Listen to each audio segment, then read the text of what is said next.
Hi friends, இன்றைக்கி என்ன நம்ம பார்க்க போகிறோம் அப்படின்னு பார்த்தீங்கன்னா, ஸோ ப்ராஃபிட் அண்ட் லாஸ் செஷன்லேருந்து அகெயின் வந்து when SP is சேம் ஓகேங்களா, உங்களுடைய செல்லிங் ப்ரைஸ் வந்து சேமாக இருக்கும்போது அதை நீங்கள் எப்படி சால்வ் பண்ணலாம் அப்படின்றத வந்து சால்வ் பண்ணலாம் இன்றைக்கி. சரிங்க, ஓகே ஃபைன். ஸோ கொஸ்டின்குள்ளே போகலாம். The SP of two article is same if first article is sold at a profit of 20% and second at a loss of 25%. Find the profit or loss in percentage அப்படின்னு கொடுத்துருக்காங்க. So SP உங்களுக்கு சேம்னு சொல்லியாச்சு ஓகேங்களா. So அப்போ ஒரு விஷயத்தில் என்ன சொல்லியிருக்காங்க, ப்ராஃபிட் வந்து 20% அப்படின்னு சொல்லியிருக்கிறாங்க ஓகேங்களா. இப்போ 20%ன்றது எப்படி எழுதலாம், 1/5 + 1/5 அப்படின்னு எழுதலாம். ஸோ உங்களுடைய சிபிங் எழுதிக்கிங்க, உங்களுடைய SP எழுதிக்கிங்க. அண்ட் தென் என்ன கொடுத்துருக்காங்க, செகண்ட் டே லாஸ் ஆஃப் 25% சொல்லியிருக்காங்க. ஸோ லாஸ் 25%, 25% 1/4 எழுதலாம். ஸோ லாஸ்ன்றதில் -1 அப்படின்றது எழுதிக்கலாம். ஸோ இங்கே ஃபஸ்ட் கேஸில் பார்த்தீங்கன்னா உங்களுடைய CP 5ன்றது +1 ஆட் ஆகி 6ன்ற மாதிரி போகுது. அண்ட் தென் செகண்ட் கேஸில் பார்த்தீங்கன்னா லாஸ் 25% ஏற்பட்டதால் உங்களோட CP 4ன்றது -1 ஆகி 3ன்றது போகுது ஓகேங்களா. ஸோ கொஸ்டின் படி என்ன கொடுத்துருக்காங்க அப்படின்னு பார்த்தீங்கன்னா, SPF 2 ஆர்டிகல் சேம்னு சொல்லியிருக்காங்க. பட் அவங்களுடைய SPF ஃபஸ்ட் ஆர்டிகல் வந்து 6ன்னு இருக்கும், செகண்ட் ஆர்டிகல் 3ன்னு இருக்குது. ஸோ ஓகேங்களா. ஸோ இப்போ இதை நம்ம சேம் பண்ணலாம் அப்படின்னு நினைக்கும் போது நம்ம கீழே என்ன பண்ணுறேன், ×2 அப்படின்றத போடுறேன் ஓகேங்களா. ஸோ இங்கே என்ன பண்ணுறனோ அதை தான் இங்கேயும் பண்ணுவேன். ஸோ இப்போ இந்த டேர்ம் புதுசாக என்ன ஆகிடுது, இது 8ன்ற மாதிரி மாறிடும், இது 6ன்ற மாதிரி மாறிடும். இப்போ ஃபஸ்ட் ஆர்டிகளுக்கும் உங்களுக்கு செகண்ட் ஆர்டிகளுக்கும் SP பார்த்தீங்கன்னா சேமாக இருக்குது ஓகேங்களா.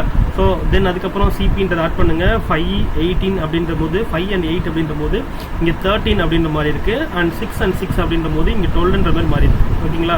ஸோ உங்களோட CP வந்து 13, உங்களுடைய SP வந்து 12 அப்படின்னு இருக்கும் பொழுது என்ன ஆயிருக்கு, உங்களுக்கு காஸ்ட் ப்ரைஸ் அதிகமாக இருக்குது, செல்லிங் ப்ரைஸ் கம்மியாக இருக்குது அப்படின்னும் போது கண்டிப்பாக லாஸ் ஏற்பட்டிருக்கு.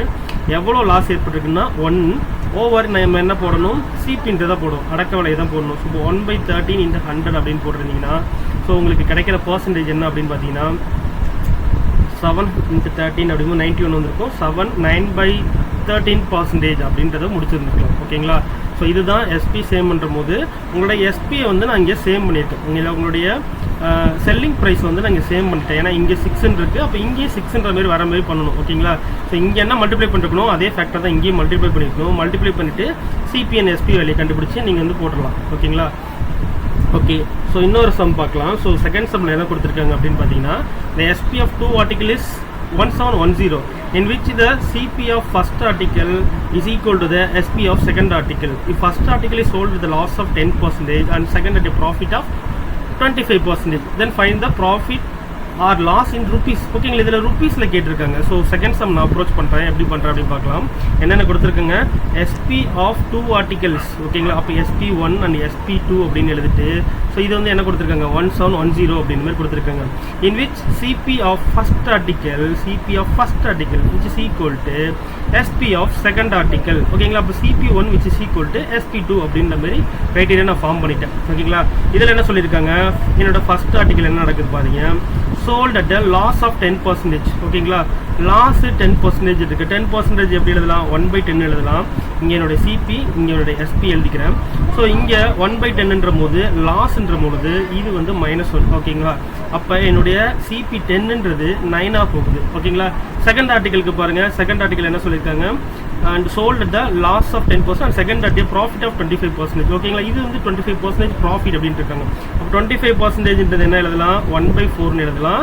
ஸோ இது என்ன ப்ராஃபிட் சொல்லியிருக்காங்க. அப்போ +1/4 என்னுடைய CP 4ஆக இருந்துச்சுன்னா +1 ஆகி 5ன்றது மாறும் ஓகேங்களா. ஸோ இது வரையும் ஓகே. அப்போ இது என்னுடைய CP1, இது என்னுடைய CP2, இது என்னுடைய SP1 அண்ட் இது SP2 ஓகேங்களா. கொஸ்டின் படி என்ன கொடுத்துருக்காங்க, CP of first article which is equal to CP of SP of second article அப்படின்னு கொடுத்துருக்காங்க. இது ரெண்டும் நான் சேம் பண்ணணும் அப்படின்னு சொல்லியிருக்காங்க. ஸோ இது ரெண்டும் நான் சேம் பண்ணணும் அப்படின்னு நினச்சிங்கன்னா நான் என்ன பண்ணியிருக்கலாம், இங்கே ×2ன்னு போட்டிருந்தீங்கன்னா இங்கேயும் நான் ×2ன்னு போடணும். இப்போ ×2ன்னு போட்டிங்கன்னா CP of first article which is equal to SP of second articleன்றது டேலி ஆகுதா. ஸோ இப்போ டேலி ஆனதுக்கப்புறம் என்ன பண்ணுறேன், இங்கே 8ன்றது புதுசாக ஃபார்ம் ஆகிருக்கும், இங்கே 10ன்றது புதுசாக ஃபார்ம் ஆகிருக்கும். இப்போ நான் கூட்டி பார்த்தேன்னா எனக்கு என்ன கிடைக்குது, எனக்கு 18 கிடைக்குது. ஏன்னா 10 + 8 18 கிடைக்குது. இங்கே 9 + 10 அப்படின்னு போடும்போது இங்கே 19 கிடைக்குது. என்னுடைய CP 18 கிடைக்குது. என்னுடைய SP 19 கிடைக்கும் போது எனக்கு 1 ப்ராஃபிட்டு ஓகேங்களா. 1 ப்ராஃபிட்ன்றது கிடைக்குது ஓகேங்களா. ஸோ இது வரையும் வச்சுக்கோங்க. சம்மில் என்ன கேட்குறாங்க, எங்களுக்கு ப்ராஃபிட் பர்சன்டேஜ்லாம் கேட்க கிடையாது. ஸோ அவங்க என்ன கேட்குறாங்க, find the profit or loss in rupees கேட்குறாங்க. ஸோ ஒரு ப்ராஃபிட்னு தெரியுது.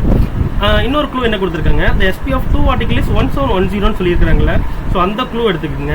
SP of 2 article SP1 + SP2 சேர்த்து என்ன வந்திருக்கு நம்மளுக்கு 19 வந்திருக்கு. அப்போ என்ன பண்ணலாம், என்னுடைய 19 பார்ட்டு தான் அந்த அவங்க கொடுத்துருக்க சம்மில் 1710ன்றதுக்கு அர்த்தம். ஓகேங்களா? அப்போ இதுலேருந்து ஒரு பார்ட் எனக்கு வேணும் அப்படின்ற போது என்ன எழுதலாம், 1710 டிவைடட் பை 19 போட்டாங்கன்னா எனக்கு ஒரு பார்ட் என்னன்னு கிடைக்குது. கேன்சல் பண்ணிங்கன்னா 9 × 19 போடலாம். ஸோ இப்போ 90 அப்படின்னு போட்டுக்கலாம். ஒரு பார்ட்டு 19. ஓகேங்களா? ஸோ எனக்கு ப்ராஃபிட் என்ன ஆகுது, ஒரு பார்ட்டு தான் இருக்குது. ஸோ இப்போ நான் ப்ராஃபிட் எவ்வளோ ப்ராஃபிட் ஆகுது எனக்கு அப்படின்னு சொல்லும்போது 90 rupees எனக்கு வந்து ப்ராஃபிட் ஆகுதுன்னு சொல்லுவேன். ஓகேங்களா?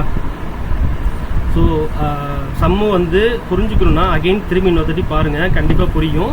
ஸோ நம்ம வந்து அடுத்த இதில் வந்து இன்னொரு சம்லேருந்து பார்க்கலாம். ஸோ வீடியோ பிடிச்சிருந்தால் லைக் பண்ணுங்கள், ஷேர் பண்ணுங்கள், மறக்காமல் சப்ஸ்கிரைப் பண்ணுங்கள் ஃப்ரெண்ட்ஸ். Okay, thank you.